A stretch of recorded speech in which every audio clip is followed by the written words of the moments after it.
Now, Italy's Prime Minister has warned Europe will be overwhelmed by migration unless the EU finds solutions.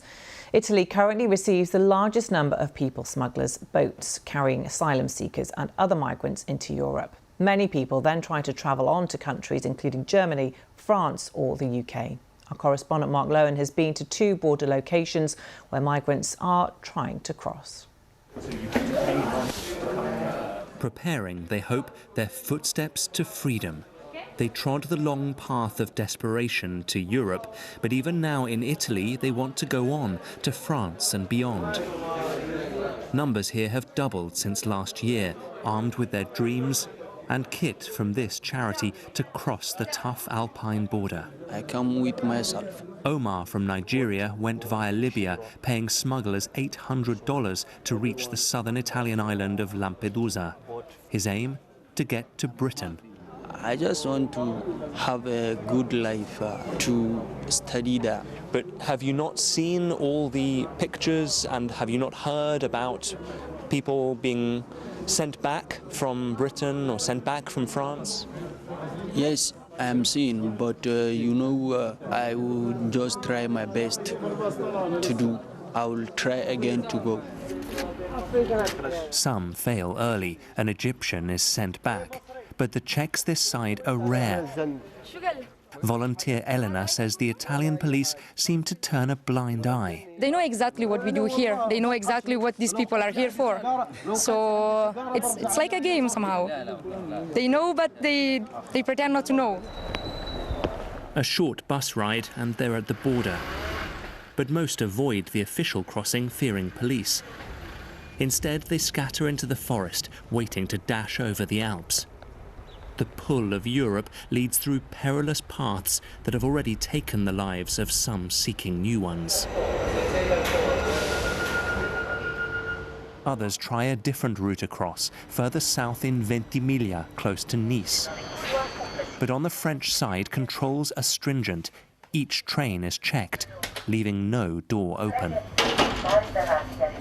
It is a constant to and fro. The Italian authorities happy enough to see the migrants cross here into France, no longer their responsibility, only for the French police to say we don't want them either and to send them back across the border. But caught in the middle of Europe's game of cat and mouse are the desperate. They may have failed today, but whatever the impediment, it is likely they will keep on trying. Non funziona l'Unione Europea. The EU is not working. Each country is setting its own migration limits, and Italy has to shoulder the burden alone. France suspended free movement at this border, and we are forced to take back huge numbers, which is only slowing the flow to Calais in Britain, not solving it. Migrants have spat and urinated in the cemetery. We've reached our limit. We could become the Lampedusa of the north. In the Alps, the Red Cross helps ease the long, cold wait to cross. Europe is facing a new bottleneck here. And whatever its leaders seem to do, hope and determination are proving impossible to extinguish. Mark Lowen, BBC News, on the Italy-France border. Well, live now to Oxford, where we can speak to Nando Sigona, Professor of International Migration at the University of Birmingham. Professor, welcome to you. Thanks very much for being with us. Well, Italy alone, the number of arrivals is nearly double that of last year. Why? We've seen, we have had COVID, we have had the food and energy crisis, we have had a series of events that have really sort of destabilized the economies of several countries. If you look at the profile of the people that are crossing the Mediterranean, compare it with the people that came like 10 years ago during the first so-called refugee crisis, you will see that there is many more countries that are involved. So there is clearly a sign of a broader global crisis going on that is producing these forms of mobility this time around. So are you saying that most of the migrants now heading towards Europe are economic migrants seeking a better life rather than fleeing war?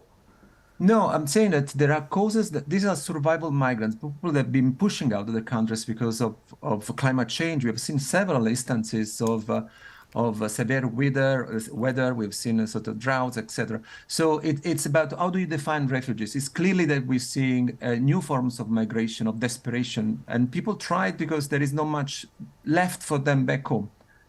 So you can call it, these are people that are pushing the boundaries of who is a refugee at the moment, in a sense.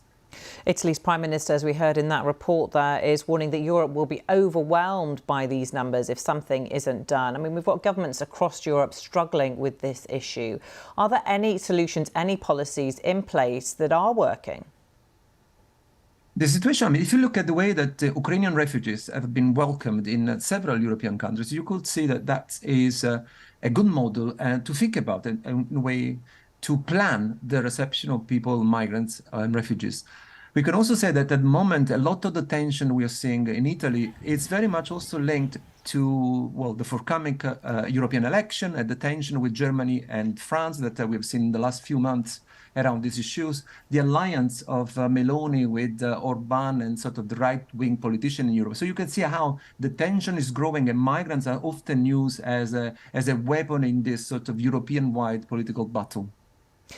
Yeah, this year alone, it's estimated 2,500 people have died trying to reach the EU. It's a staggering number, isn't it? Is that at all in any way putting people off from making often very perilous journeys?